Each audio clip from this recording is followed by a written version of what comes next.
দর্শক, জুলাই সনদ নিয়ে আবারও নতুন করে উত্তপ্ত হয়ে উঠেছে রাজনৈতিক অঙ্গন। সরকার কি সত্যি অক্ষরে অক্ষরে বাস্তবায়ন করতে যাচ্ছে সেই বহুল আলোচিত জুলাই সনদ, নাকি এর পেছনে রয়েছে নতুন কোনো রাজনৈতিক কৌশল? থাইল্যান্ড থেকে এবার বিস্ফোরক বার্তা দিলেন মুক্তিযুদ্ধ বিষয়ক মন্ত্রী আহমদ আজম খান। তিনি সরাসরি অভিযোগ তুলেছেন, একটি মহল পরিকল্পিতভাবে বিভ্রান্তি ছড়াচ্ছে এবং জনগণকে ভুল তথ্য দিয়ে বিভ্রান্ত করার চেষ্টা করছে। কিন্তু কেন এই অভিযোগ, কারা ছড়াচ্ছে এই বিভ্রান্তি, আর সরকার আহত জুলাই যোদ্ধাদের জন্য কি কি বিশেষ পদক্ষেপ নিয়েছে?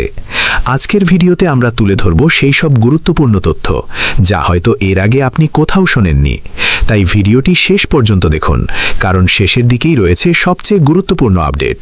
আর আপনি যদি এখনও আমাদের চ্যানেলটি সাবস্ক্রাইব না করে থাকেন, তাহলে অবশ্যই সাবস্ক্রাইব করে পাশে থাকা বেল আইকনটি অন করে দিন, যাতে দেশের গুরুত্বপূর্ণ সব আপডেট সবার আগে পেয়ে যান। সেই সঙ্গে কমেন্ট করে জানিয়ে দিন আপনি কোন জেলা থেকে ভিডিওটি দেখছেন। আপনাদের প্রতিটি মন্তব্য এবং ভালোবাসাই আমাদের নতুন নতুন তথ্য নিয়ে হাজির হওয়ার অনুপ্রেরণা যোগায়। তো দর্শক, আর কথা না বাড়িয়ে সরাসরি চলে যাচ্ছি মূল খবরে। বর্তমানে রাষ্ট্রীয় সফরে থাইল্যান্ডে অবস্থান করছেন মুক্তিযুদ্ধ বিষয়ক মন্ত্রী আহমেদ আজম খান। সেখানে গিয়ে তিনি এক গুরুত্বপূর্ণ সংবাদ সম্মেলনে জুলাই সনদ, আহত যোদ্ধাদের চিকিৎসা এবং সরকারের পুনর্বাসন পরিকল্পনা নিয়ে বিস্তারিত কথা বলেছেন। তার বক্তব্য ঘিরেই এখন শুরু হয়েছে নতুন আলোচনা। মন্ত্রী স্পষ্ট ভাষায় জানিয়েছেন, প্রধানমন্ত্রী ইতোমধ্যেই ঘোষণা দিয়েছেন যে জুলাই সনদ শতভাগ বাস্তবায়ন করা হবে এবং সেই প্রতিশ্রুতি বাস্তবায়নে সরকার সম্পূর্ণভাবে অঙ্গীকারবদ্ধ। কিন্তু এর পরেও একটি চক্র ইচ্ছাকৃতভাবে বিভ্রান্তি ছড়াচ্ছে বলে অভিযোগ করেন তিনি।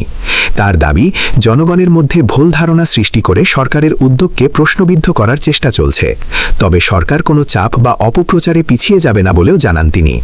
গত মঙ্গলবার অর্থাৎ 12ই মে থাইল্যান্ডের রাজধানী ব্যাংককের ভেস্থানি ইন্টারন্যাশনাল হাসপাতালে চিকিৎসাধীন জুলাই অভ্যুত্থানে আহতদের দেখতে যান মুক্তিযুদ্ধ বিষয়ক মন্ত্রী আহমেদ আজম খান। এ সময় থাইল্যান্ডে নিযুক্ত বাংলাদেশের রাষ্ট্রদূত সহ সংশ্লিষ্ট কর্মকর্তারাও উপস্থিত ছিলেন। হাসপাতালে গিয়ে আহত যোদ্ধাদের শারীরিক অবস্থার খোঁজখবর নেন মন্ত্রী এবং তাদের দ্রুত সুস্থতা কামনা করেন। আহতদের সঙ্গে কথা বলে তিনি তাদের চিকিৎসা ব্যবস্থার বিভিন্ন দিক সম্পর্কে জানার চেষ্টা করেন। মন্ত্রণালয়ের তথ্য ও জনসংযোগ কর্মকর্তা SM খায়ের এসব তথ্য নিশ্চিত করেছেন। দর্শক, মন্ত্রী আরও জানান, শুধু থাইল্যান্ড নয়, বিশ্বের আরও কয়েকটি দেশে চিকিৎসাধীন আহত জুলাই যোদ্ধাদের সার্বিক খোঁজখবর রাখছে সরকার। বাংলাদেশের দূতাবাসগুলোর মাধ্যমে রাশিয়া, সিঙ্গাপুর, তুরস্ক এবং থাইল্যান্ডে অবস্থানরত আহতদের চিকিৎসা কার্যক্রম পর্যবেক্ষণ করা হচ্ছে। শুধু তাই নয়, তাদের চিকিৎসা ব্যয় থেকে শুরু করে অন্যান্য সব ধরনের খরচও সরকার বহন করছে। আহতদের চিকিৎসার ক্ষেত্রে যেন কোনো ধরনের অবহেলা না হয়, সেজন্য সংশ্লিষ্ট মন্ত্রণালয় এবং দূতাবাসগুলোকে সার্বিক নির্দেশনা দেওয়া হয়েছে বলেও জানান তিনি। এদিকে জুলাই গণ অভ্যুত্থানে আহত ও শহীদ পরিবারগুলোর পুনর্বাসন নিয়ে সরকার যে দীর্ঘমেয়াদী পরিকল্পনা হাতে নিয়েছে, সেটিও তুলে ধরেন মুক্তিযুদ্ধ বিষয়ক মন্ত্রী। তিনি বলেন, জুলাই গণ অভ্যুত্থানের ইতিহাস, আদর্শ এবং স্মৃতি সংরক্ষণের পাশাপাশি আহত ও শহীদ পরিবারগুলোর সার্বিক কল্যাণ নিশ্চিত করতে মন্ত্রণালয়ের অধীনে জুলাই গণ অভ্যুত্থান অধিদপ্তর নামে একটি নতুন অধিদপ্তর গঠন করা হয়েছে। এই অধিদপ্তরের মাধ্যমে প্রকৃত জুলাই যোদ্ধাদের যাচাই বাছাই করা হচ্ছে, তালিকা প্রস্তুত করা হচ্ছে এবং পর্যায়ক্রমে গেজেট প্রকাশের কাজও চলছে। সরকারের দাবি, প্রকৃত যোদ্ধারা যাতে তাদের প্রাপ্য সম্মান ও সুবিধা পান, সেজন্য অত্যন্ত সতর্কতার সঙ্গে যাচাই বাছাই প্রক্রিয়া পরিচালনা করা হচ্ছে। সরকারি পরিসংখ্যান তুলে ধরে মন্ত্রী জানান, বর্তমানে MIS ভুক্ত জুলাই যোদ্ধার সংখ্যা দাঁড়িয়েছে 14,359 জন। অন্যদিকে শহীদের সংখ্যা নির্ধারণ করা হয়েছে 444 জন। এই সংখ্যা ভবিষ্যতে আরও বাড়তে পারে বলেও ইঙ্গিত দিয়েছেন সংশ্লিষ্টরা, কারণ এখনও অনেক আবেদন যাচাই বাছাইয়ের প্রক্রিয়ায় রয়েছে। দর্শক, এখানেই শেষ নয়, আর্থিক সহায়তার বিষয়েও বিস্তারিত তথ্য দেন মন্ত্রী আহমেদ আজম খান। তিনি জানান, জুলাই শহীদ পরিবারের সদস্যদের এককালীন 30 লাখ টাকার সঞ্চয়পত্র প্রদান করা হচ্ছে এবং মাসিক 22,000 টাকা করে সম্মানী ভাতা দেওয়া হচ্ছে। পাশাপাশি আহতদের শারীরিক অবস্থার ধরন অনুযায়ী বিভিন্ন ক্যাটাগরিতে আর্থিক সহায়তা দেওয়া হচ্ছে।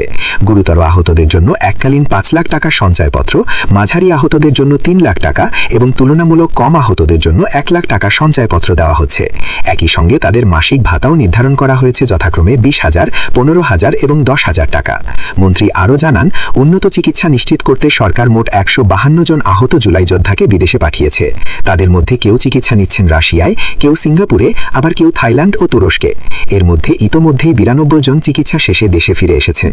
বর্তমানে 60 জন বিভিন্ন দেশে চিকিৎসাধীন রয়েছেন। সরকার তাদের প্রতিটি বিষয়ে সার্বিক যোগাযোগ রাখছে এবং চিকিৎসা কার্যক্রমের অগ্রগতি পর্যবেক্ষণ করছে বলেও জানান তিনি। শুধু চিকিৎসা নয়, পুনর্বাসনের বিষয়েও বড় পরিকল্পনা হাতে নিয়েছে সরকার। মন্ত্রী জানান, জেলা প্রশাসকদের মাধ্যমে পাওয়া 3,425টি আবেদনের মধ্যে যাচাই বাছাই শেষে 1,937 জন জুলাই যোদ্ধাকে পুনর্বাসনের জন্য নির্বাচন করা হয়েছে। তাদের প্রশিক্ষণ ও কর্মসংস্থানের ব্যবস্থা করতে যুব ও ক্রীড়া মন্ত্রণালয়ে প্রয়োজনীয় নির্দেশনা পাঠানো হয়েছে। সরকার চায়, আহত যোদ্ধারা শুধু আর্থিক সহায়তার উপর নির্ভরশীল না থেকে ভবিষ্যতে আত্মনির্ভরশীল হয়ে উঠুক এবং সমাজের সম্মানের সঙ্গে জীবনযাপন করতে পারুক। সব মিলিয়ে থাইল্যান্ড থেকে মুক্তিযুদ্ধ বিষয়ক মন্ত্রী আহমেদ আজম খানের এই বক্তব্য এখন রাজনৈতিক অঙ্গনে নতুন করে আলোচনার জন্ম দিয়েছে। জুলাই সনদ বাস্তবায়ন, আহত যোদ্ধাদের চিকিৎসা, আর্থিক সহায়তা এবং পুনর্বাসন সবকিছু নিয়েই সরকার যে সক্রিয়ভাবে কাজ করছে সেটিই তিনি তুলে ধরেছেন।